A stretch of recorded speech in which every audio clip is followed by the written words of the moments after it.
நண்பர்கள் அனைவருக்கும் கவியின் இனிய வணக்கம். எல்லாருமே ஆரோக்கியமா இருப்பீங்க நம்புறேன். நம்ம சேனல்ல தொடர்ந்து மருத்துவத்தை பத்தின மகத்துவங்களை பார்த்துட்டு வரோம். அப்படிதான் இப்பவும் ஸ்கின் கேர் டிப்ஸை பத்தி பார்க்க போறோம். அது என்ன டிப்ஸ்ன்ட்டு வாங்க இந்த வீடியோக்குள்ள பார்க்கலாம். நம்ம சேனலை தொடர்ந்து சப்போர்ட் பண்ணிட்டே வராங்க. அதுல அபிநயான்ற ஒரு சிஸ்டர் மில்லியா பத்தி சொல்லுங்க சிஸ்டர் அப்படின்னு கேட்டிருந்தாங்க. மில்லியாவா, இது என்ன புது ப்ராப்ளமா இருக்கு அப்படின்னா என்னன்ட்டு நானும் சர்ச் பண்ணி பார்க்கும்போது வேற எதுவுமே இல்லைங்க. நம்மளுடைய ஃபேஸ்ல பிம்பிள்ஸ் மாதிரி குட்டி குட்டியா பொறி பொறியா வந்திருக்குன்னு சொல்லுவாங்களே, அது பேர் தான் மில்லியான்னு சொல்லுவாங்க. இதை ஒயிட் டின்னி பம்ப்ஸ்னும் சொல்லுவாங்க. இந்த பொறி பொறியா வரதை நம்ம சின்ன குழந்தைகளுக்கே பார்த்துருப்போம். இது எல்லா குழந்தைகளுக்குமே காமனா வர ஒரு பிரச்சனை தாங்க. சில சமயங்களில் நம்மளுக்கும் அது மிகப்பெரிய பிரச்சனையா மாறதுக்கான வாய்ப்புகளும் இருக்கு. இது காமனா எந்த ஏரியால வரும் பாத்தீங்கன்னா, முன் நெற்றியில, கண்ணுக்கு கீழே, மூக்கு பகுதியில, வாய்க்கு கீழே, இந்த பகுதியெல்லாம் வரும். இதை பார்க்கறதுக்கு முகப்பருவு இல்ல வேர்க்குரு மாதிரி இருக்கும். ஆனா இதை நம்ம முகப்பருவனும் சொல்ல மாட்டோம், வேர்க்குருனும் சொல்ல மாட்டோம். இந்த மாதிரி பொறி பொறியா வரதுக்கான முக்கிய காரணம் டெட் செல் அண்ட் போர்ஸ் பிளாக்ல இருக்கிறதுனால வரும். ஆல்ரெடி சொன்ன மாதிரி போர்ஸ்ன்றது நம்மளுடைய ஸ்கின்ல எல்லாருக்குமே காமனா இருக்கிறது. அந்த ஓபன் போர்ஸ் மூலியமா தான் வேர்வை துளிகளும் வெளியே வருது. அதே மாதிரி முகத்துல இருக்கிற அழுக்கு எதுனா இருந்தா கூட அந்த போர்ஸ் மூலியமா தான் வெளியே வரும். நம்ம முகத்துல இந்த மில்லியா இருக்குன்னா முக அழகு மட்டும் தான் கம்மி பண்ணுமே தவிர எந்த ஒரு எரிச்சலையும் வலியுமே கொடுக்காதுங்க. Dead cell and pores block ஆனா மட்டும் இது எல்லாமே ஆட்டோமேட்டிக்கா வருமானு கேட்டீங்கன்னா அப்படி எதுவுமே இல்ல. நம்ம எல்லாருமே நிறைய கிரீம்ஸ், அதாவது அன்வான்டான கிரீம்ஸ் எல்லாமே யூஸ் பண்றோம்ல.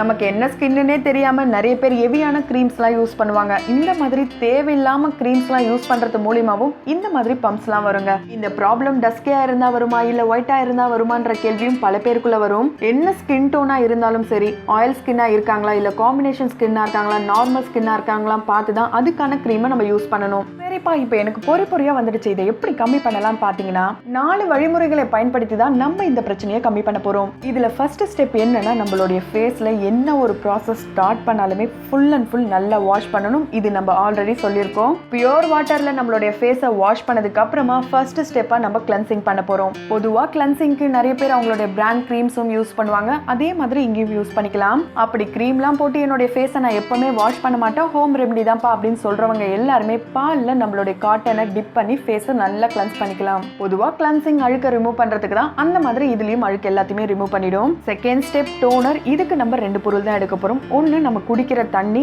இன்னொரு வினிகர். வினிகர் காமனா நம்ம எதுக்காக யூஸ் பண்ணுவோம்ன்ற விஷயம் நம்ம எல்லாருக்குமே தெரியும். ஆனா இங்க நம்ம எடுத்துக்க போற வினிகர் ஆப்பிள் சீடர் வினிகர் தான் எடுத்துக்க போறோம். 3:1 என்ற அளவுல தான் நம்ம இந்த வாட்டர் அண்ட் வினிகரை மிக்ஸ் பண்ண போறோம். தண்ணியை 3 மடங்கு எடுத்துக்கிட்டோம்னா நம்ம ஆப்பிள் சீடர் வினிகரை 1 மடங்கு எடுத்துக்கணும். இது ரெண்டுத்தையும் நல்லா மிக்ஸ் பண்ணதுக்கு அப்புறம் ஒரு காட்டன் எடுத்து அதுல டிப் பண்ணி நம்மளுடைய ஃபேஸ்ல அப்ளை பண்ணிக்கணும். இப்படி ஒரு 15 மினிட்ஸ் பண்ணணும். இப்படி பண்றதுனால என்ன நடக்கும் அப்படின்னா, இந்த ஆப்பிள் சீடர் வினிகர்ல ஆன்டி இன்ஃப்ளமேட்டரி ப்ராப்பர்ட்டி இருக்கிறதுனால நம்மளுடைய ஸ்கின்ல pH லெவல ரொம்பவே பேலன்சிங்கா வச்சிருக்கோம். அதுவும் இல்லாம இந்த பம்ப்ஸ் வர முக்கிய காரணம் டெட் செல் சொன்னோம். இந்த டெட் செல்லை ரிமூவ் பண்ண இது ரொம்பவே யூஸ்ஃபுல்லா இருக்கும். இந்த மிக்சரை நம்ம ஃபேஸ்ல மட்டும் அப்ளை பண்ணாம நெக்லயும் அப்ளை பண்ணிக்கணும். 15 நிமிஷம் இந்த ப்ராசஸை பண்ணதுக்கு அப்புறம் ஃபேஸை நல்லா வாஷ் பண்ணி ட்ரை பண்ணிடுங்க. ஸ்டெப் 3ல ஸ்ப்ரே பண்ண போறோம். இதுக்கு 2 பொருட்கள் தான் தேவை. 3 கிரீன் டீ பேக்கும் ஒரு பட்டையும் எடுத்துக்கிட்டா மட்டும் போதும். இது எல்லாத்தையுமே ஒரு பவுல்ல ஹாட் வாட்டரை மிக்ஸ் பண்ணுங்க. இந்த ஹாட் வாட்டர் எப்ப ரூம் டெம்பரேச்சருக்கு வருதோ அது வரைக்கும் வெயிட் பண்ணலாம். இப்படி அது ரூம் டெம்பரேச்சருக்கு வர வரைக்கும் நம்ம வெயிட் பண்ணாலே அதோடைய ஸ்மெல் ரொம்ப ஹெவியா வரும். அப்பவே தெரிஞ்சுக்கலாம் ரூம் டெம்பரேச்சருக்கு வந்துடுச்சு.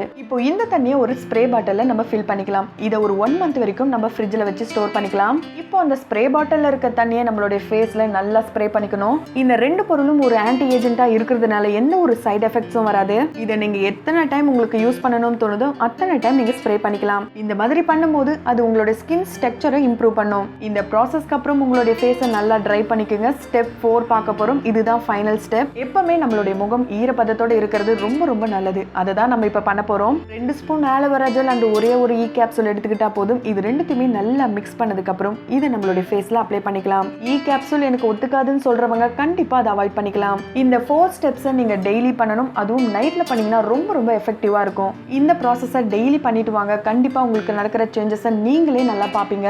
சோ இந்த டிப்ஸ் எனக்கு ரொம்ப ரொம்ப யூஸ்ஃபுல்லா இருந்துச்சுன்னு சொல்றவங்க எல்லாருமே மறக்காம நம்மளுடைய கமெண்ட் பாக்ஸ்ல கமெண்ட் பண்ணிடுங்க. சஜஷன் சொல்லணும்னு நினைக்கிறவங்க எல்லாருமே கமெண்ட் பாக்ஸ்ல கமெண்ட் பண்ணிடுங்க.